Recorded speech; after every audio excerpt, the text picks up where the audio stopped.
அட்சய திருதியை நன்னாள் எப்போது தொடங்குகிறது, எப்போது முடிவடைகிறது அப்படின்னு பார்க்கலாம். அந்த திருதியை திதியினுடைய தொடக்கம் முடிவு சொல்றேன்.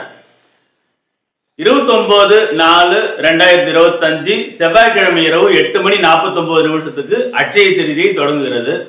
மறுநாள் 30/4/2025 புதன்கிழமை இரவு 8:41 அட்சய திருதியை திதி முடியுது.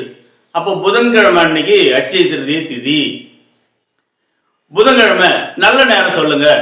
புதிய முயற்சிகள்லாம் செய்யலான்னு இருக்கிறோம், நகைகள் வாங்கணும்னு நினைக்கிறோம், பூஜைகள் பண்ணணும்னு நினைக்கிறோம், பொருள்கள் வாங்கணும்னு நினைக்கிறோம் அப்படின்றது நல்ல நேரங்கள் சொல்லுங்க அப்படின்னு சில கேள்வி கேட்டிருந்தீங்க. காலை 6 மணிலிருந்து 7:30 மணி வரை, அதுக்கு அடுத்ததா 9:30 மணியிலிருந்து 11:30 மணி வரைக்கும், அதுக்கு அடுத்ததா மாலையில 4:30 மணியிலிருந்து 7:30 மணி வரைக்கும். இந்த நேரங்களில் நீங்க செய்யக்கூடிய அத்தனை புதிய முயற்சிகளும் பலிக்கும், வளரும் என்று கூறி விடைபெறுகிறேன்.